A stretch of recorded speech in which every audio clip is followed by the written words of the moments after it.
From the opinion pages of the Wall Street Journal, this is Potomac Watch.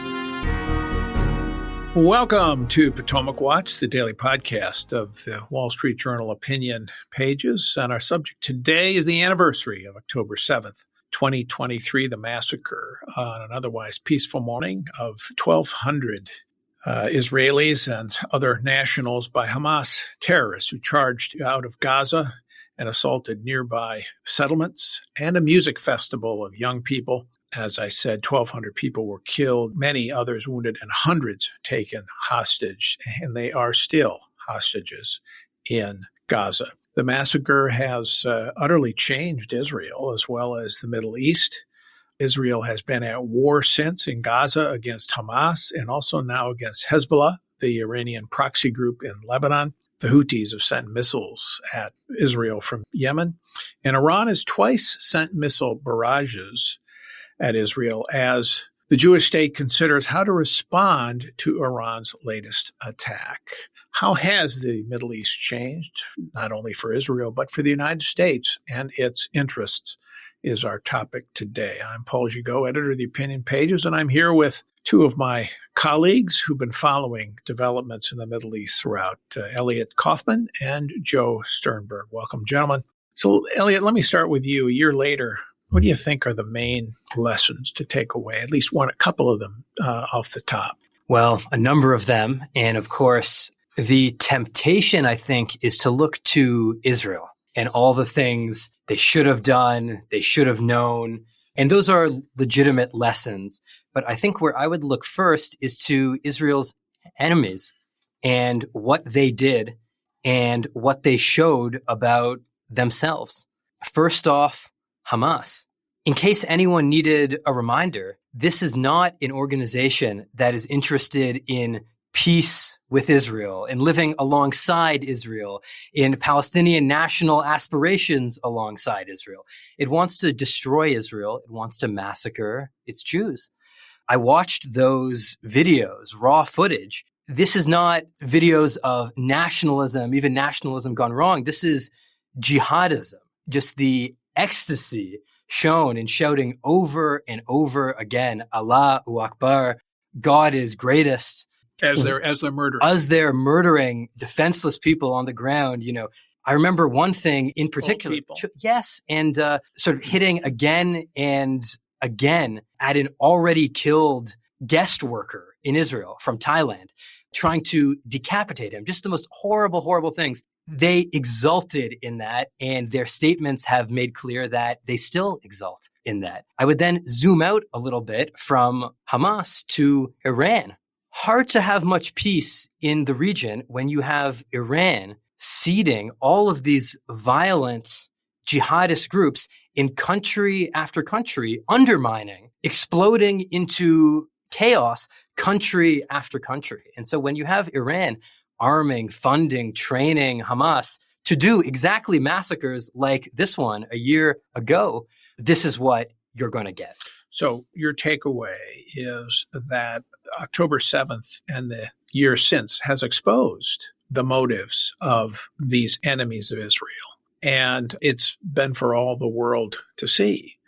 And I would agree with you about that. And that's why it gives me such pause when people say, aha, the secret here to solving all this is simply to give the Palestinians a state. I think a lot of Israelis wouldn't mind that kind of a peaceful coexistence if it were possible to achieve, but Hamas has no interest in that. And the Iranian backers have no interest in that. That's exactly right.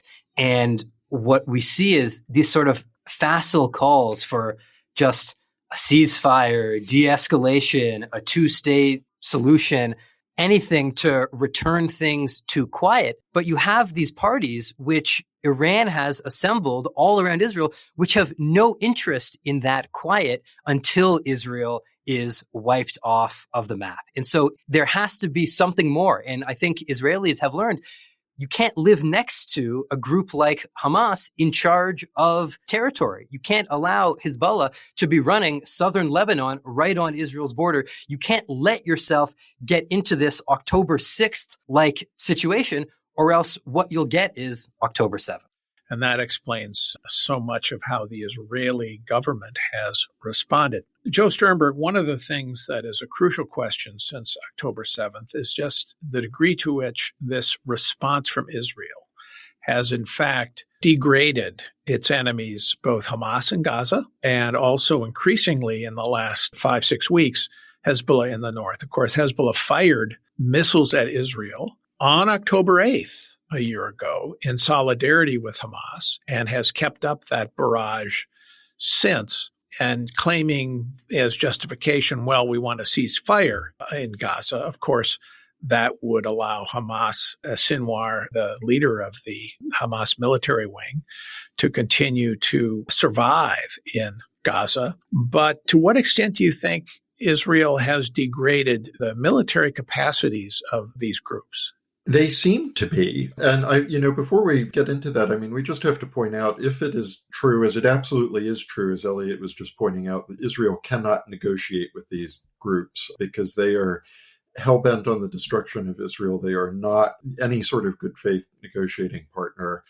Israel has known all along that you can't negotiate with them. They realized on October 7th that they can't really contain them. So what you have to do is degrade them. That is the choice. And so far it seems to be working. I think that, signs that Israel has been very effective over the past year at degrading these groups. The success that Israel has had in knocking out the top leaders of both Hamas and Hezbollah, including an attack on a senior Hamas figure in Tehran, which was both strategically significant and enormously embarrassing, and I think a useful signal for the Iranians to get about Israel's capacity to wage this war. I think the success that Israel appears to be having destroying Hezbollah's weapons stores just across the border in Lebanon is going to be very strategically significant, for some time to come. And, I think the message that Israel is sending, that they are actually committed to winning these battles and that they are capable of exacting prices, not just on Iran's proxies, such as Hamas, Hezbollah, and also the Houthi rebels in Yemen that Israel has launched a few strikes on, but also able to exact some kind of price on Iran for sponsoring these groups. I think that has been a very important development over the past year as well. The Israeli military, Elliot, suffered an enormous embarrassment on October 7th. Failure of intelligence, failure of judgment that allowed its citizens to be slaughtered. Since then, and I think that there had been, I think, in the United States and in much of Israel, the sense that they were safe, if not impregnable, nonetheless, they could deal with any particular threats. The Iron Dome and their system of air defenses meant that the missile barrages and the drone barrages couldn't hit their cities except on rare occasions. That gave a false sense of security. Since then, the way that Israel's military has fought back and the skill and technological creativity with the pagers being that Hezbollah had exploding literally in their hands because of a sabotage operation, the walkie-talkies, the ability, as Joe said, to target Hamas leader Haniyeh in a safe house, in a room in Tehran. And then, of course, the targeting of Hassan Nasrallah, the Hezbollah leader, the ability to locate those people. Has that restored the reputation inside Israel of the Israeli military capacity? It has restored that reputation, and for a very particular reason. There is a sense in Israel, and I think it's true, that the Israeli military, Israeli intelligence apparatus was focused on Hezbollah and was focused on Iran. And so I think what they've shown is that where they were focused, they did their jobs very well. They were, in fact, ready. That 1 week rollout of attacks against Hezbollah, one day after the next, a sense of which major leader is going to be killed each day, which new attack, which new sabotage, just sort of incredible, totally threw Hezbollah off balance. Israelis had been told, I was told by leading Israeli military personnel that war with Hezbollah would mean thousands of rockets each day for at least the first week, perhaps the first few weeks, buildings falling in Tel Aviv. That was conventional wisdom, Elliot. Conventional wisdom. It hasn't happened because Israel was able to so throw off Hezbollah, destroy its communications, leadership, missile stores, to the point where Israel can pick its targets. It even marched troops recently into southern Lebanon, hasn't really paid that price from Lebanon. And so that restored Israel's military reputation. What hasn't been restored is, why was no one focusing on Gaza? That question is still out there. And it's taken Israel's military a long time to sort of rebuild those capabilities, intelligence capabilities, operational capabilities for Gaza to be able to achieve similar results. All right, we're going to take a break. And when we come back, we'll have more on the year after the massacre of October 7th. Welcome back. I'm Paul Gigot here on Potomac Watch, our daily podcast of the Wall Street Journal opinion pages. I'm here with Joe Sternberg and Elliot Kaufman. Joe, the criticism of Israel's response, and it's vociferous, is not only the degree to which innocent civilians in Gaza and elsewhere have been hurt. That's been obviously a main focus of the critics. But also the argument is, what next? Israel's not thinking about how to win the war. It'll win the battles, but it won't win the war. It won't win the peace. It won't be able to have peace with its neighbors as long as it pursues this military path. And you hear that in the variety of American critics. You hear that from President Biden in between, when his demands for a two-state solution, a ceasefire, and so on. What's your response to that? We started our conversation with Elliot talking about some of the things that we've learned about Israel's enemies and the things that we've learned about Israel and that Israel has learned about itself over the past year. And I think that really what we're getting at now is what the rest of the West has had exposed about itself over the past year.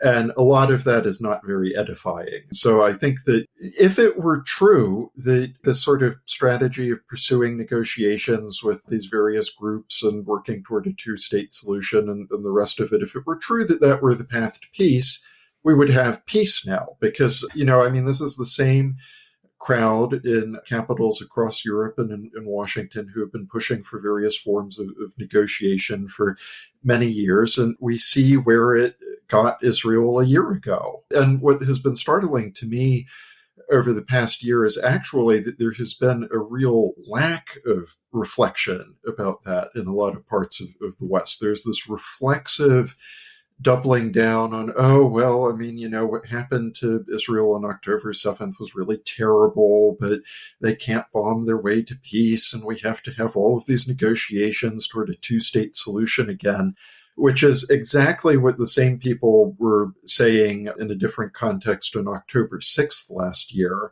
And there does not seem to have been any learning in the West about the strategic situation in the Middle East, about how dangerous Iran's proxies are, not just to Israel, but also, we should point out, to the rest of the West, particularly in Europe.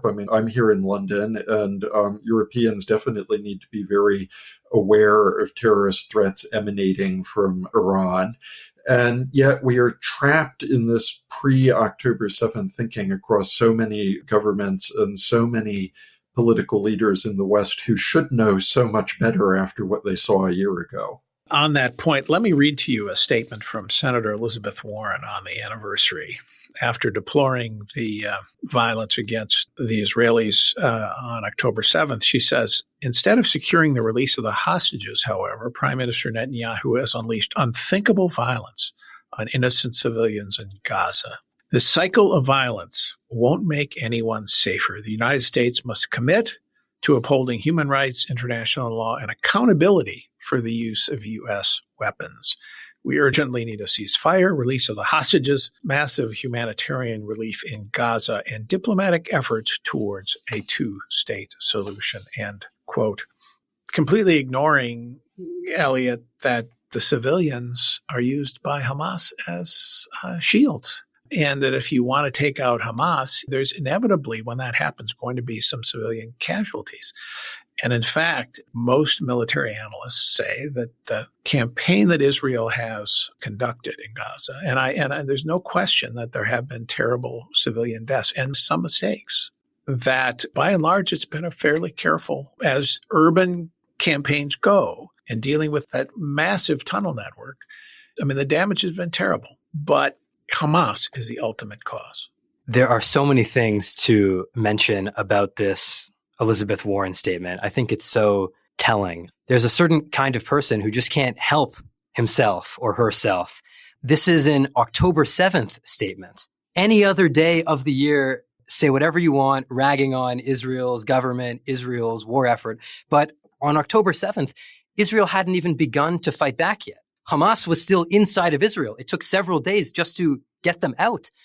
This is the day of the massacre. And yet Elizabeth Warren, and she's not the only one, has sort of niceties about that. And then she gets to the part where her passion comes out, where she's clearly passionate about denouncing Israel, what it's done, everything it's done. They're the bad guys here, and they need to be attacked. Now, what she actually says, she says basically, instead of fighting, Israel should have just made a deal for the hostages.